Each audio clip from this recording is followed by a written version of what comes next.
So whatever you're hearing from me is the same way it's run in her class. I'm going to start you off with the flow chart over on the sideboard because it's kind of the student version, hopefully easier version of a flow chart. It does start over with the start. And the first thing that students do is you would get the practice. When you get a practice and the kids finish that, they scan the practice, and if they pass, we'll do the pass version first, they get both the next practice and a test. So when they do a practice and they scan it, they get their next practice. So they always have a practice. They always are going to have a practice. So if they pass it, they get their test over the same objectives. They scan that, and if they pass it, that's when they master that objective. An objective is simply one topic, so it would be like adding decimals.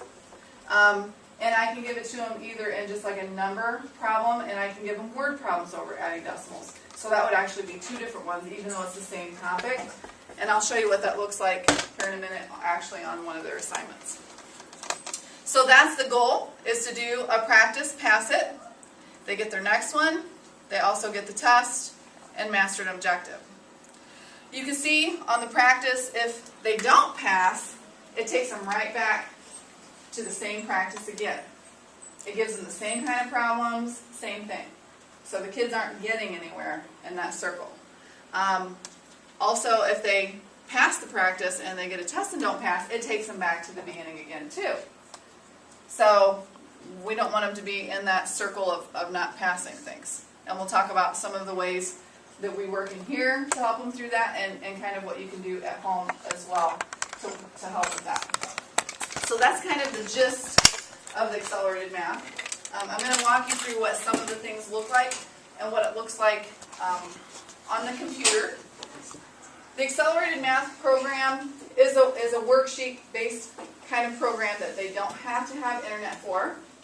However, you do have access online to see things, and they can actually do things if you choose to. So they don't have to have it. That's why we make this their homework piece, but you can do it that way.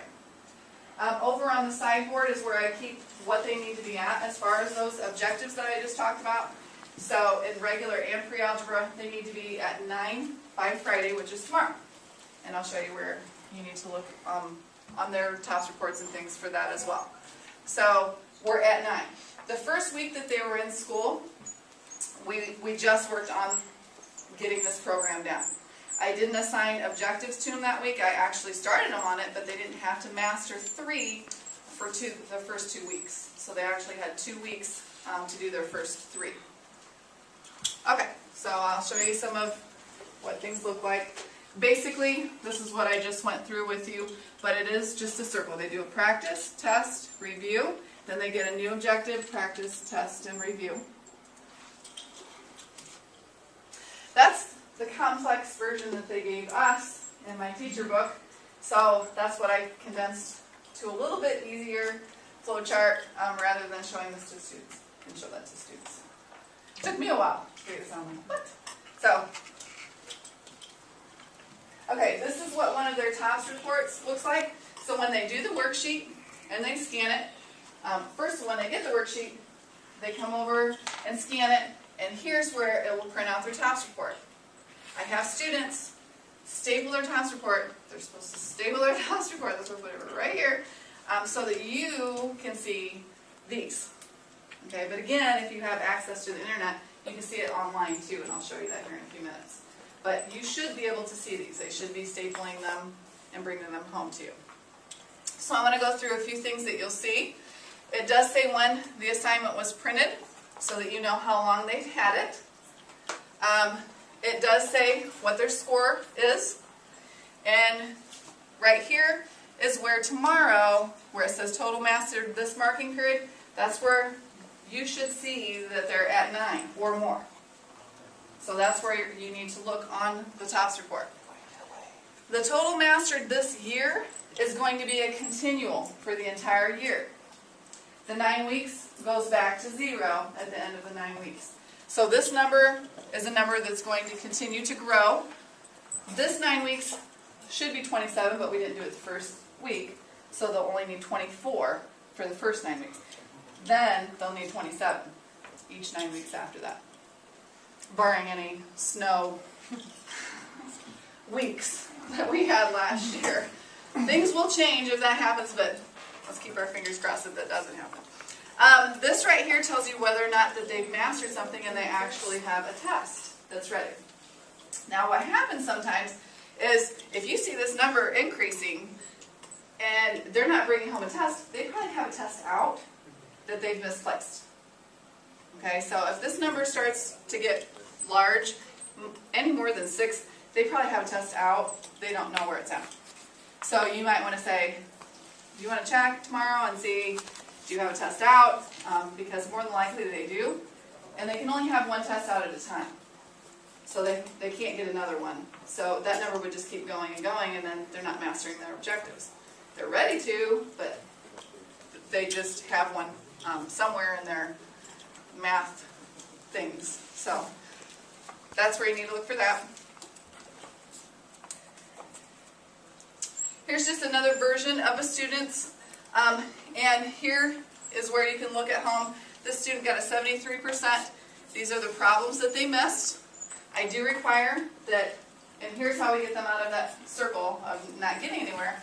If they have below 80%, they need to correct it and turn it into the assignment trays. So the nice thing about it is that it has what they chose and it has what it should have been. So hopefully that will help them, because a lot of times they'll just look at it and they'll be like, oh, I know what I did. I should have added when I subtracted. Okay? Sometimes when they try to do their corrections, and sometimes when the parents are helping, you'll say, well, we couldn't figure out this one even though mom helped me and dad helped me. So they just put question marks by those, and that's what we work on then. Okay? So sometimes parents have nights where you can go through things and you can get them all. Sometimes with the students I work them all the next day. It just depends on what that kind of looks like at home. So, but this tells you the problem. These are not the problem numbers. Those are my objectives. That's how I pull them. They're just numbered. So don't pay attention to that.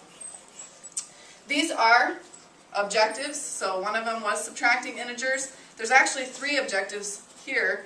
There's one, there's the second one, and then the determining. Now, clearly this student was struggling with this, so that's what I'm going to work with them on, because the other two might have just done a simple mistake. That one, they're not getting. Okay, they don't understand that one, so that's what we would focus on.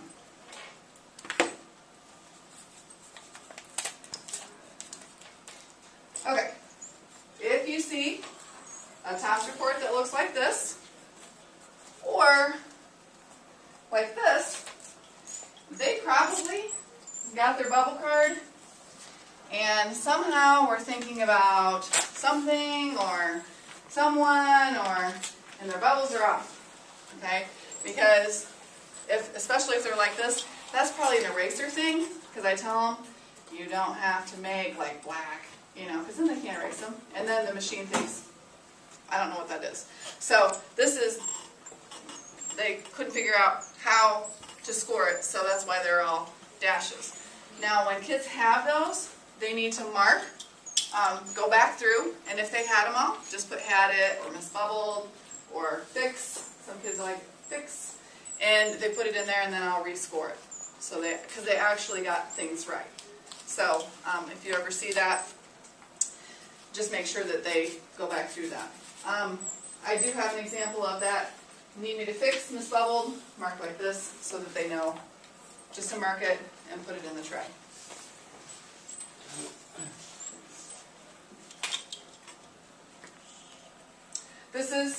This card just kind of increased so you can see. So they just put their form number across the top. The form number is on the top of their assignments, right underneath their name, and they just put that in, bubble those, and then bubble in the answers. The cards do get used more than one time, and we try to keep the kids from using it once and then getting rid of it, because obviously we want to keep costs down. So you should see cards that are more full. But that's how they bubble.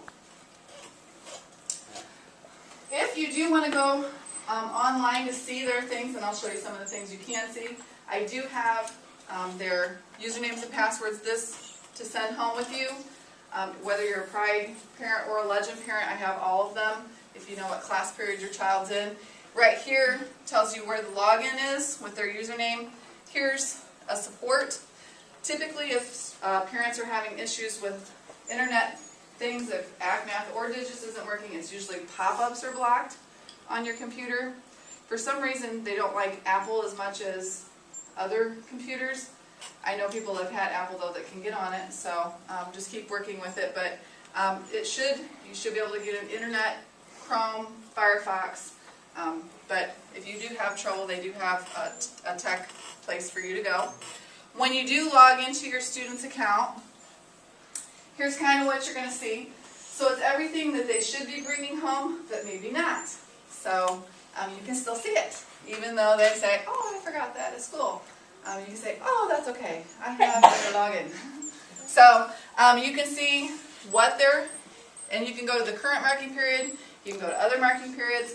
It shows you what they're missing. So this student missed measurement, metric length with a ruler, and reading calendars. This is just off of their webpage, so that's not something we actually did in class. This is just their example. It does have a glossary for you, and it also can be done in Spanish. So lots of help on this webpage for parents. This is one from one of my students. So it just shows you again what problem they missed, what it was over. So if you see a lot of red, that's probably something they're struggling with. And then I can work with that. You can go to the practices and exercises, and that will open up. Not that one. This. They can actually score on the computer practices. They can't score tests. You can see that that's black. Some districts use tests for assessment. I use this practice and test portion just for their mastered objectives. I don't take this as a test score. Now sometimes I do use it as a test assessment, but typically I will print an exercise off, and they do that in class, and then they have to scan it, and I take it as a test score. But what you're seeing at home is not a test score. It's just for objectives. So the practices and tests are just for objectives. It does show you again what their past assignment percentages are. It's always best to see that from practice to test, it's getting better. So if you're seeing that it's not, they're probably trying to rush through things and things like that. And if a student has one of those forms where you saw everything was misbubbled, they can scan online. So sometimes in class, if I have a student, it's just a thing where some kids just can't do those bubble parts from here to here. It doesn't work well. So I just have them go on the computer, and sometimes they do better just bubbling it in online. Now they can't do the tests on here, but we can at least get their practices done. So with that being said, if they ever get behind, and on a weekend you want them to do 3 practices, you can do it.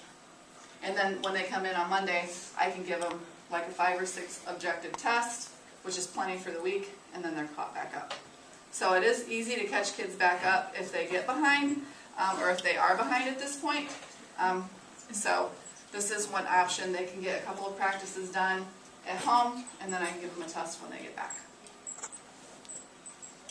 I think that's my last slide. Yep. Questions?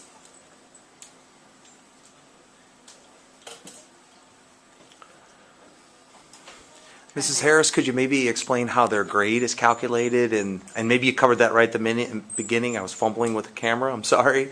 But all around the room, I have this for the students, so it's all the way around. Every student can see. This has what their percentages of their grade are on. Accelerated math, as far as the objective goal, is 15% of their grade. So doing the accelerated math is 15%.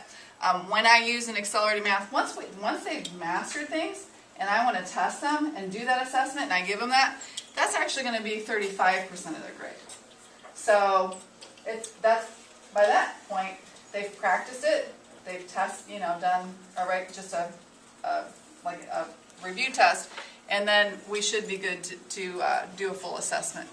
So that's where that's at, and the rest of it is their digits for the rest of their grade. Also, I do have the quality task checklist. We like the kids to be showing their work, making sure that they're numbering problems, because when I pull them back to go through these, then I can't help as many students figure out what they're missing, because it takes me 5 minutes to figure out where the problem's at. So that's just so that I can help as many kids in a day as possible. So, yes. So you want them to show their work right there with the question? Yeah, and some kids, What if there's not enough room? there's mostly not enough room, so they use the back. Some kids want line paper right next to it because they want to see. I don't care. Whatever's easy. Some kids want box, so they'll make boxes and use that. I found if you're helping your student with especially division and multiplication problems at the middle school level, if you turn their paper sideways so that the lines are going this way, it's perfect. They have lines to put those numbers in. They're not this, like our math is in middle school. So I'm like, okay, let's look at this. So if you use the line paper, they should have made math paper line the other way. This is writing paper. It's just fun. Somebody's going to make a fortune with that now. I don't want to be upset. But yeah, turn their paper the other way, and that helps too. So I'm trying to wrap my head around how this practice test thing works. So they scan their, and we've had kids go through this, we still can't figure it out. They scan their practice is Right. in there, and does it spit out a test then for them? I have to print the test. Okay. It prints off the next practice right then. Right. So we're kind of getting an excuse at home that she was busy and couldn't give me a test, and then we never have a test. Does that make sense? Right. So I when print she- tests off about every 5 minutes. Every 5 minutes. Good to know. Yeah. And I know Mrs. Howard does too. Okay. Yeah. So no matter when they're scanning, and one year I told parents scanners have not all been done at the same time, and then that was the year that it did. So I'm not going to say that again, but we have scanners throughout the building, so even if mine didn't happen to work, which again, I'm not going to jinx myself and say that it won't, but there are scanners in the library, all the other math teachers have scanners, all of our resource teachers have scanners, so if they say this scanner's broken, well, and you know they can do it online now, you'll be like, oh, we'll just get online and go ahead and bubble it in. So, yeah, that's another one too. So, I'm sorry. When they come in the classroom, do they know what they're supposed to do? Is there actually a lecture, or is it, this is what you need to work on today, or how does this work? Agenda, I always have the agenda of what we're going to do, and up here is the full, what we're going to do each day. Typically, if I'm going to go over a new concept, one of the new objectives, that takes 15, 20 minutes, and then either they're going to work on ACC math, or they're going to get on the computers and work on digits. So, but when they're working on digits, they can still scan. So scanning they can do anytime as long as I'm not here. If I'm here, they know they can't be scanning. Other than that, they can scan anytime. So,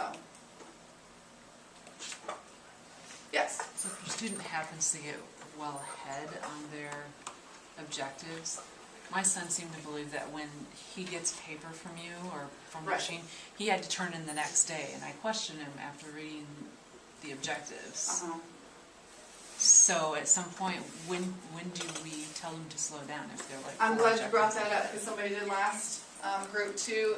And what I want to say on that is, it is, and that's why they call it accelerated, because they can move ahead. However, when they move ahead, it's things that I haven't covered yet. But some kids are going to get it and they're going to be able to do that. If you feel like your student is bringing home things and then they're just upset about it because they don't know it, but they feel like they still have to do it, please let me or Mrs. Howard know. And what we can do is just not, because I just add the next objective to every student, but I can take them away from somebody so that, because I just did it today with another student, because every time she got one, she felt like she had to do it. And she has 26 objectives mastered right now. Well, we should have 9. So she said, well, where's my next one? I said, oh, you don't have one. Really? So, and she's okay with that, because then she's like, oh, I don't have homework tonight. I'm like, no, you're good. So just let me know. Most kids will get a little bit ahead, but if they start seeing that they want to wait, then they can wait until we cover that in class. Yes? So the inverse of that, if you are currently on your agenda working on Objective 15, how far, conceivably, how far back could a student be, and then what's the plan when they start to become that far out of sync with what you're doing in the classroom? If a student is more than a week behind, I will have them access the support room. So I will have them in the homeroom time with me until we get them caught up. If that still isn't seeming like it's helping in the study tables, because we do that 2 times a week, then I probably would start talking to parents and contacting counselors and seeing if maybe one of the after-school programs would be something that would benefit them, because we do have some after-school classes that are every day that we get access to help them. And it might just be a concept or 2 that they're struggling with. It doesn't mean they're going to struggle the whole year, but maybe I start off with the topic that is their least favorite. So. And I can add to that. I'm Mr. Vince, I'm the associate principal. If the interventions that Mrs. Harris is discussing, if that doesn't work, we also have a tier 3 or level 3 intervention where we would talk to parents about taking an elective out and having the students take an extra math class if they really are far behind. And that's sometimes tough on the kids to take that elective out, but when it's a math, usually that's a pretty easy conversation with mom and dad. Hey, we got to get the math grade up, and then sometimes that motivates the kids that maybe, oh, okay, I'm going to lose my elective, I better kick it in gear, and sometimes that's the case too, but that's another option further down the road. Yeah, so it's just step by step, whatever. Sometimes just a little extra helps, and sometimes they need that. So it just depends each student. What's the website again? Yeah, and I can let you guys get those now, because we've got a couple minutes. It's kind of long. I haven't memorized because I think so much, but there's the website. And if you want to, because I think we're just down to a few. Yeah, you have about 2-3 minutes. Mm-hmm. So if anybody wants, and you know what class period your student is in, I can grab your login stuff for you if you want to. Mrs. Harris, can I ask just one more question for the group? Yes. Do they get any points for the ACC math practices? Is that part of their group? Okay. So when kids think that, they think, oh, they'll come up and they'll say, but I passed a practice and I didn't get any objectives. They won't. You can't get an objective until you pass the test. So you have to do the practice and the test, and then that's a master. So kids, and I'm glad you brought that up. Kids think that after they do a practice that, yay, I have mastered. They haven't mastered yet. They have to do the test on it.